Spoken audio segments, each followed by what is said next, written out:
Bonjour à tous. On pourrait penser qu'on a exploré à peu près tous les scénarios imaginables impliquant des animaux mangeurs d'hommes dans les films. Il suffit de prendre Les Dents de la Mer par exemple. Ce film a établi la norme pour tout un genre, avant d'engendrer un tas de copies. Voyons maintenant si Benif peut sortir du moule et apporter quelque chose d'intéressant au genre. Le film commence près d'un lac trouble, au milieu d'une forêt. La caméra se déplace sur une musique étrange. Puis, elle tombe sur une fille qui sourit et qui dit: Johnny se réveille dans son lit au milieu de la nuit, réalisant que ce n'était qu'un rêve. Il est surpris par le bourdonnement de son téléphone, signalant un nouveau message. Quelqu'un nommé Kitty lui envoie un texto, lui disant que ses amis sont en route. Pendant ce temps-là, la caméra nous emmène faire un tour chez Johnny, révélant sa passion pour la peinture de figurines miniatures. Sa table est encombrée de modèles et de fournitures de peinture. À première vue, on dirait un lycéen typique. Johnny commence à faire ses valises pour une escapade avec ses camarades de classe. Il prend une petite hachette, des vêtements et bien sûr, une petite fiole. Avec un bandana attaché autour de la tête, il se sourit dans le miroir avant de sortir. Sur le mur près de la porte, il y a de vieilles photos du lac local et un article de journal sur un incident qui s'y est produit. Johnny sort et se fait accueillir par une voiture avec Kitty, qui est la fille de son rêve, et 4 autres copains de lycée. L'un d'eux est Matt, qui se trouve être le copain de Kitty. Vas-tu date, Johnny boy? Come on, let's get a move on. Simon est au volant. Et Zeke, un autre mec de la bande, a décidé de filmer leur voyage. Il commence à filmer à l'intérieur de la voiture. Zeke est un grand amateur de cinéma et il a l'intention de devenir caméraman. Le groupe le taquine pour le fait qu'il n'a encore jamais été en couple. Soudainement, Kitty et Matt commencent à s'embrasser directement sur le siège avant, déséquilibrant Simon alors qu'il lutte pour garder le contrôle du volant, évitant de justesse une collision frontale. Ça fait peur à tout le monde et Simon s'excuse maladroitement. Alors que la voiture roule jusqu'à une barrière, Johnny saute avec les clés pour déverrouiller le cadenas lourd. Pendant qu'il fait ça, le groupe lance des pétards à ses pieds pour rire. Kitty semble accorder une attention supplémentaire à Johnny, mais Matt interrompt leur conversation.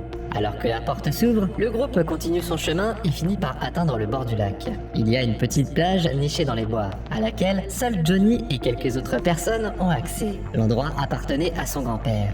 Les amis commencent à décharger leurs affaires, équipements, provisions et sacs de couchage, avant de se diriger vers un bateau caché à proximité. À ce moment-là, Zeke présente les amis à la caméra d'une manière sarcastique et taquine. Simon et Matt sont 2 frères. Le premier est un étudiant intelligent et diligent, tandis que le second travaille sur la ferme de leur père riche. Deb est la 2e fille de leur groupe, et elle est animée et dit toujours ce qu'elle pense. On connaît déjà les autres. Les gars arrivent au bateau et retirent la bâche.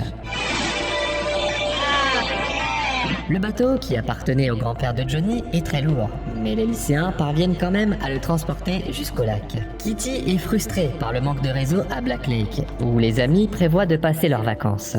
Johnny tente d'apaiser ses inquiétudes en lui offrant un collier porte-bonheur qu'il a créé lui-même. Johnny stresse à cause du fait que l'école est finie et que Kitty sort avec Matt, mais elle lui dit juste de rester calme pour ne pas regretter de l'avoir invité pendant le voyage. La conversation maladroite est interrompue par les autres gars qui continuent à déballer leurs affaires. Kitty rend son cadeau à Johnny, le remercie et promet de porter l'amulette plus tard au feu de camp. Kitty se dirige vers les garçons et Johnny se fait approcher par Monsieur Parks, un homme du coin qui réparait sa voiture à proximité. Le vieil homme avertit Johnny de ne pas s'aventurer de l'autre côté du lac, mais Johnny promet de s'assurer que personne ne finira dans l'eau. Parks mentionne que les eaux peuvent être dangereuses et que faire venir ses amis ici pourrait être une erreur. Johnny dit qu'il accepte la responsabilité et lui assure que tout ira bien. Pourtant, le vieil homme promet de repasser plus tard et de vérifier si tout le monde va bien. La mise à l'eau se passe sans accroc. Comme les diplômés du secondaire vont bientôt partir à l'université, ils se dirigent vers l'île pour leur dernière retrouvaille. Matt se charge de ramer, emmenant le groupe de marins débutants sur une île voisine. Soudainement, Johnny aperçoit quelque chose d'étrange dans l'eau, mais il le garde pour lui. Matt arrête le bateau et suggère de nager. Johnny insiste pour qu'il continue à ramer, car l'eau est froide. Kitty, son copain, et Deb ignorent les supplications de Johnny et décident de plonger. Zeke filme tout, alors que le trio saute à l'eau. Après avoir plongé,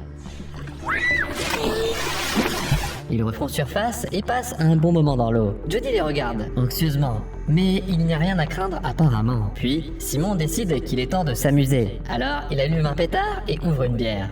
Johnny emboîte le pas, mais pas avant de mettre le collier autour de son cou. Zeke est là, filmant le moment, et Johnny asperge son appareil de bière. Soudainement, le bateau commence à se balancer par en dessous. Les 3 nageurs sont déjà assez loin. Peu de temps après, le gang découvre ce qui a causé l'agitation sous leur bateau.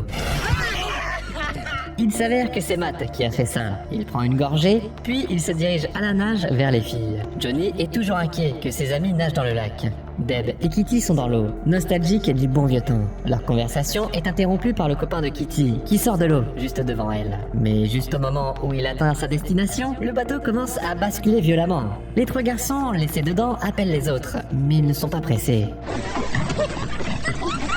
Cette fois, c'est une créature sous-marine massive qui fait basculer le bateau. Johnny regarde, alors qu'ils se dirigent vers leur copain qui nage. Quelque chose touche les jambes de Kitty et Matt, les incitant à nager jusqu'au bateau. Ils parviennent tous à monter sur le bateau. Matt et Simon attrapent les rames et commencent à chercher la source de leurs problèmes. Ils frappent l'eau avec les rames, mais tout ce qu'ils voient est une ombre menaçante. D'un coup, la créature du lac arrache la rame de Simon et l'entraîne. Alors que Deb tend la main vers la rame, le prédateur massif l'attrape par le bras. Ça laisse une profonde entaille dans son épaule, saignant abondamment. Deb se rend compte que son artère brachiale est touchée. Alors, ils font rapidement un garrot à partir d'une ceinture et l'utilisent pour arrêter le saignement. Mais ça ne l'arrête pas complètement. Alors, Matt serre une corde autour de son bras pour une pression supplémentaire. Les amis essaient d'attraper la rame. Mais ça ne sert à rien. La bête la déchire en deux, juste avant que Matt ne puisse l'attraper. À ce moment-là, Deb s'évanouit et décède. Mais sa main reste au-dessus de la surface de l'eau, laissant son sang couler dans le lac. L'odeur attire l'attention du monstre, mais le copain de Kitty agit rapidement, attirant la main sans vie de Deb sur le bateau juste à temps. Alors maintenant, les 5 amis survivants se retrouvent avec le cadavre de Deb sur le bateau. Simon essaie de se déplacer avec une seule rame, mais le bateau se déplace terriblement lentement. Le poisson massif frappe sur le côté du bateau, puis revient pour une autre attaque. La rame dans les mains de Simon disparaît dans la bouche de la créature, laissant le morceau du bas à l'intérieur. Simon enfonce ensuite la moitié supérieure de la tête du monstre. Mais après ça, il finit dans l'eau. Il se fait ensuite remonter dans le bateau. Mais le poisson blessé avec la rame coincée dedans est implacable. Les coups du monstre deviennent si forts qu'il perce un petit trou dans le bateau. Quelques minutes après, le prédateur recule et les amis essaient de savoir ce qu'ils doivent faire. Johnny est resté silencieux pendant tout le temps. Finalement, Matt décide de demander à Johnny s'il était au courant pour le monstre du lac. Et Simon intervient, apportant une certaine intensité au questionnement. Il pointe du doigt le collier de Johnny. Johnny, craignant de se faire jeter par-dessus bord, admet avoir entendu une vieille légende sur ce lac qui mentionnait un monstre. Mais il ajoute qu'il espérait que les amis traverseraient le lac en toute sécurité et s'éclateraient de l'autre côté. Kitty se rend compte que Johnny croit réellement en la légende, étant donné qu'il a essayé de lui donner l'amulette. Le reste du groupe commence à blâmer Johnny pour tout ce qui s'est passé. Zeke suggère de jeter le corps de Deb dans l'eau pour distraire le poisson. Matt et Simon soutiennent cette idée. Kitty n'aime pas ça, mais Johnny accepte après une courte hésitation. Les adolescents décident de pousser Deb dans l'eau, puis de pagayer aussi fort que possible vers le rivage pendant que le monstre s'en prend à Deb. Kitty et ses amis finissent par jeter le corps de la fille dans l'eau et récitent une prière dessus. Tout d'abord, le corps sans vie de Deb flotte près de la surface de l'eau, mais bientôt, le prédateur l'attend. Comme une bouée, son corps commence à vaciller avant de finalement s'enfoncer dans l'eau trouble. Les amis pagayent frénétiquement, aussi fort qu'ils le peuvent, mais le poisson les rattrape rapidement. Ils parviennent à couvrir une bonne distance dans le bateau, mais ça ne suffit pas. Le poisson n'est pas pressé d'attaquer. Alors, le groupe décide qu'il est temps de sortir l'eau de l'embarcation. Le trou est petit, mais l'eau rentre malgré tout. Matt se déplace vers l'avant et pagaie à l'aide d'une porte de frigo déchirée, tandis que les autres continuent à ramasser de l'eau avec leurs mains. La créature remarque ce mouvement. Elle se faufile et arrache la porte des mains de la cible. Les gars décident de distraire le monstre avec de la nourriture du frigo. Le poisson ne semble pas trop ravi des friandises, mais il remarque que Simon et son frère plongent leurs mains dans l'eau. Le monstre nage droit vers les garçons, mais il est visible de loin à cause de la rame qui sort de son dos. Lorsque la créature s'approche dangereusement, les garçons arrêtent de pagayer. Zeke souligne que sur tout ce qu'ils ont essayé, utiliser le corps de Deb comme distraction a fonctionné le mieux. Il continue à blâmer Johnny pour ce qui s'est passé et suggère qu'il l'utilise comme appât et comme diversion. Matt pense qu'il est plus juste de voter pour savoir qui devrait quitter le bateau. Avant de faire ça, Zeke suggère à tout le monde de plaider en faveur de leur place sur le bateau. Kitty soutient qu'ils devraient rester ensemble, utiliser leurs mains pour pagayer et éviter d'aller à des mesures aussi extrêmes. Alors que le poisson reprend ses attaques sur le bateau avec une énergie renouvelée, les gars commencent à perdre la raison à cause du stress. Kitty suggère que Zeke se fasse jeter par-dessus bord. Et Simon et Matt soutiennent qu'ils sont essentiels pour ramer, avant de voter contre Johnny. Zeke affirme qu'il a un brillant avenir devant lui, faisant un point pas si subtil qu'il se considère comme le plus méritant de la survie parmi le groupe. Il pense également que, contrairement à ses copains, il a ce qu'il faut pour réaliser de grandes choses. Il continue de blâmer Johnny pour ce qui leur arrive. Kitty intervient, disant qu'elle veut être chanteuse et qu'elle mérite aussi une chance dans la vie. Johnny reste silencieux et ne se défend pas. Le vote commence, et c'est à Johnny ou Zeke de prendre le coup. Matt a le dernier mot, départageant le groupe. He's got a chance of getting away. I vote Johnny. Il justifie son choix en disant que Zeke mourrait tout de suite, alors que Johnny pourrait avoir une chance de s'en sortir vivant. Johnny jure de revenir pour Kitty, fait un saut dans l'eau et disparaît rapidement de la vue. Soudainement, il fait surface, et le monstre se précipite vers lui. Mais après une autre plongée, il n'y a aucun signe montrant quelqu'un qui vient prendre l'air. Les garçons utilisent toute leur force, pagayant et puisant de l'eau hors du bateau. Kitty rejette la faute sur tout le monde, disant qu'ils sont tous faux, pas aussi gentils et désintéressés que Deb et Johnny. Et elle s'en prend surtout à Zeke, qui a un vrai talent pour être cynique et moralisateur. Matt intervient pour étouffer la dispute enflammée et essaie de calmer tout le monde. Mais Kitty accuse son copain d'aller à l'encontre de ses souhaits lors du vote. En réponse, il s'interroge sur son histoire avec Johnny. Alors que le débat se réchauffe à nouveau, le monstre fait une autre apparition. Dans les profondeurs du bateau, les adolescents trouvent des pétards. Certains d'entre eux sont trempés, mais d'autres sont encore bons. Simon suggère de les utiliser contre la créature. L'intimidation ne semble pas faire grand-chose, mais la créature fait une pause avant de se rapprocher du bateau. Il commence à tourner du côté opposé et garde une distance de sécurité. Mais lorsque les amis sont à court de pétards, il revient. Désespérés, les amis décident d'utiliser à nouveau quelqu'un comme appât. Cette fois, Zeke n'est pas aussi convaincu que ça fonctionnera, et il est impatient de prouver son point de vue. Les frères se préparent à jeter Zeke par-dessus bord, mais il commence soudainement à crier quelque chose à propos de Kitty. She's useless. She battles like a girl. And she cheated on you with your brother. Mais ça ne change rien. Zeke se fait frapper au visage, puis jeter dans le lac.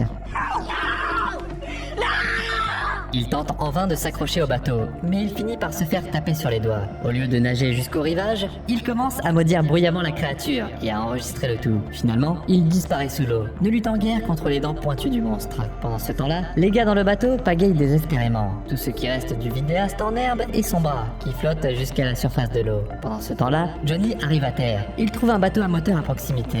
De retour sur le bateau, les deux frères et Kitty continuent de se disputer. Matt se tait et il commence à se rappeler de tous les bons moments qu'il a passés avec Zeke depuis qu'ils se connaissent. Il est clair que Matt est sur le point de devenir fou, et il devient nostalgique. Kitty et Simon décident de ne pas abandonner, et ils trouvent la hache de Johnny dans le bateau. Matt promet même de tuer et de se régaler du poisson monstrueux. Simon commence à ramer avec la glacière, mais le monstre l'arrache. Un peu plus tard, la glacière refait surface. Le monstre claque alors vicieusement le côté du bateau avec les adolescents, faisant grossir le trou, et de nouveaux trous commencent à apparaître. Kitty attrape la hache et commence à frapper le poisson, encouragé par les frères. Wow, Kitty, it's something, isn't it? À ce moment-là, Johnny arrive sur un bateau à moteur. La seule chose, c'est qu'il n'a pas envie de faire monter le trio sur son bateau, seulement de les remorquer jusqu'à la rive. Le pauvre gars a peur pour sa vie, prend du temps pour se décider, mais finalement, il jette la corde à ses copains, bien que ça prenne plusieurs essais. Mais tous les espoirs que ces diplômés récents avaient sont sur le point de tomber à l'eau. D'un coup, le poisson heurte le bateau à moteur de Johnny, l'envoyant tourner, et la corde commence à s'enrouler autour du cou de Johnny. Kitty veut d'abord libérer Johnny, mais ça signifie abandonner la corde dont ils ont besoin pour remorquer leur bateau. Ils décident de ne pas le faire, et le pauvre Johnny finit par s'évanouir de suffocation. Lorsque ses amis, désemparés, essaient de tirer son bateau à moteur, il finit par se retourner. Les trois copains sont de retour à la case départ, avec un monstre effrayant qui se cache toujours à proximité. Ils essaient tout pour tirer le bateau à moteur renversé vers eux, mais rien ne fonctionne. Simon, accablé de désespoir, laisse échapper un cri qui résonne à travers tout le lac, et ses amis se sentent également désespérés. Au bout d'un moment, le monstre disparaît dans les eaux profondes, dissimulant même la rame qui sort de son dos. Cependant, à un moment donné, la créature repère le corps sans vie de Johnny et commence à nager vers lui. Pour une raison quelconque, le monstre ne montre aucun intérêt pour le corps de Johnny. Johnny. Au début, les gars deviennent encore plus désespérés, mais Simon prend la hache et commence à briser les sièges du bateau. Ils font des rames descentes, et les trois commencent à pagayer. Le monstre ne les dérange pas, mais les choses commencent à se tendre parmi le trio. Matt se souvient de ce que Zeke a dit à propos de sa copine et de son frère. Il arrête de ramer et interroge Kitty et Simon, se demandant ce qu'ils faisaient au gymnase quand ils ont été filmés par le cinéphile curieux. Kitty tente d'expliquer que Zeke a menti dans le but de distraire Matt et de se sauver. Elle se demande pourquoi Zeke n'en a pas parlé plus tôt à Matt, alors qu'il est son seul pote. Mais son copain ne la croit pas, et il décide de parler à son frère à la place. Le poisson se rapproche et Matt suggère qu'ils aient un dernier vote et jette une autre personne à l'eau. Finalement, Kitty dit clairement qu'elle l'a trompé avec son frère. Simon lui-même le confirme. Une bagarre éclate entre les deux frères sur le bateau. Ils se disputent et Simon affirme que Kitty avait prévu de rester avec lui après l'école. Le bateau bascule alors que les deux diplômés imposants se battent. Mais tout à coup, ils s'arrêtent. La créature du lac nage au loin à ce point et ne se mêle pas d'eux. Matt s'éloigne de son frère. The hell, man? What, are you gonna kill me over some Simon pense que la fille manipule Matt. Il dit que Kitty est impatiente de sortir de leur petite ville de toutes les manières possibles. Au début, elle voyait Matt comme son ticket d'or, mais quand Simon a décroché une bourse, elle a soudainement commencé à se présenter chez lui, flirtant, lui donnant plein d'attention. Les frères décident qu'il est temps de jeter Kitty par-dessus bord, et Simon agite une hachette pour faire valoir son point de vue. La femme fatale tente de s'interposer entre les frères, en disant que l'un d'eux est un amant beaucoup plus passionné et habile que l'autre. Mais Matt ignore ses tactiques de manipulation et la jette à l'eau. Kitty essaie de remonter sur le bateau à moitié couché, mais Simon frappe ses doigts, tout comme il l'a fait avec Zeke plus tôt. Simon reste inflexible, et la fille plonge sous le bateau et disparaît dans l'eau. Les frères se disputent à nouveau, et Matt se fait presque fendre le dos par une hachette tenue par son frère. Là, Matt saisit le moment. Il attrape son frère et ils commencent à se battre. Pendant ce temps-là, le bateau continue lentement, mais sûrement de sombrer dans les profondeurs. Blessé au front, Simon tombe par-dessus bord. Il saigne mais garde la tête au-dessus de la surface. Matt décide de l'aider et l'attrape dans l'eau. Ils sont tous les deux très épuisés, mais ils nagent jusqu'au rivage. Le poisson les ignore d'abord, puis il commence à les suivre.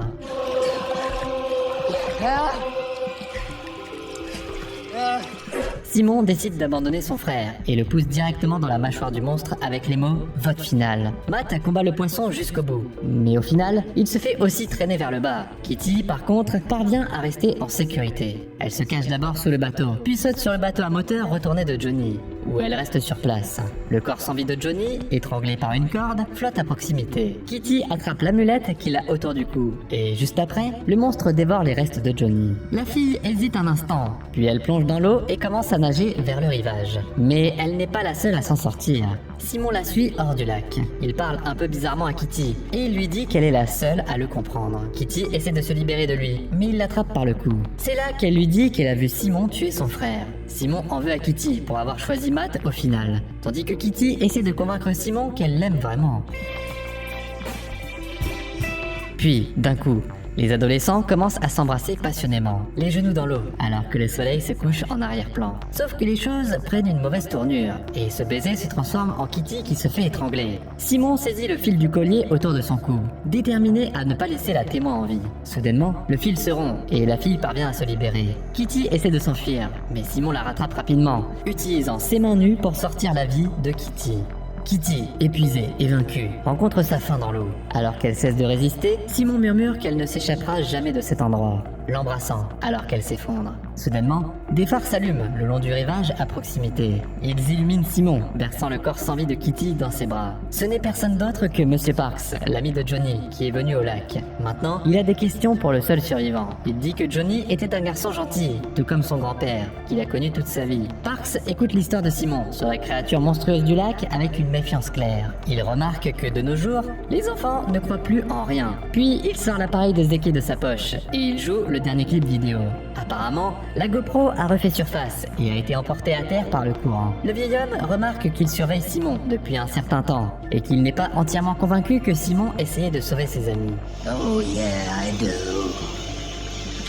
I've been watching you. Monsieur Parks note que non seulement l'appareil photo a été amené sur le rivage, mais aussi un tas d'autres choses qui auraient dû rester dans le lac. Le vieil homme mentionne que Matt et son frère sont les enfants d'un homme riche qui possède la moitié de la ville. Parks pense que les jeunes privilégiés auraient facilement pu s'en tirer, mais il ne va pas laisser ça se passer comme ça. Malgré les supplications et les pleurs de Simon, Parks pointe lentement une arme sur le survivant et lui suggère de tenter sa chance dans le lac. Le premier coup de feu du vieil homme éclabousse l'eau juste à côté du pied de Simon. Le second le frappe à la jambe. Simon hurle de douleur, mais il ne repart pas à la nage. Au lieu de ça, il essaie de sortir de l'eau, mais le prochain tir de l'homme atterrit dangereusement près. Après qu'une autre balle passe à côté, Simon commence à nager vers le milieu du lac, disparaissant dans l'obscurité. À ce moment-là, ses cris déchirent la nuit. La créature a réussi à rattraper Simon, le laissant avec un tas de coupures saignantes profondes. Simon essaie de regagner le rivage, mais le poisson le ramène et le mange. Pendant ce temps-là, Parks retourne à la voiture, et la mulette, qui ressemble à un croc de la créature, se retrouve maintenant au fond du lac, toute rouge de sang. Dans la scène finale du film, on revoit la surface paisible du lac, qui a coûté la vie à 6 adolescents. Ironiquement, le monstre lui-même n'était responsable que d'une partie de ces morts. Les autres ont été poussés par-dessus bord par leurs amis ou étranglés. La narration est un peu agitée, et l'intrigue ne laisse pas beaucoup de place au développement des personnages, ce qui aurait pu aider le public à se connecter à eux. Il y a une explication à cela. Apparemment, le film était initialement censé présenter des flashbacks qui exploraient les personnages et leur histoire commune. Malheureusement, ces scènes se sont retrouvées coupées. La décision de les laisser de côté a transformé le récit d'un thriller psychologique à juste un conte effrayant. Heureusement, ces scènes coupées ont fait leur chemin dans une adaptation numérique de bande dessinée basée sur le film, racontant l'histoire d'un groupe d'adolescents face aux poissons monstres dans les années 1960. Le film a été tourné en seulement 18 jours, tout en gardant un budget modeste d'$1 million. Ils n'avaient que 3 bateaux à rame avec lesquels travailler, et ils ont tout filmé sans aucun équipement d'éclairage. Larry Fessenden, le producteur du film, a même fait la maquette de ce poisson monstrueux lui-même. Comme toujours, tu peux trouver le nom du film dans la description. N'oublie pas de t'abonner à la chaîne et de laisser un like pour voir encore plus de récapitulatifs comme celui-ci. En attendant, laisse tout savoir dans les commentaires quel monstre de film d'horreur moderne tu trouves le plus effrayant et le plus dur, qu'il habite dans les profondeurs étranges de l'océan ou non.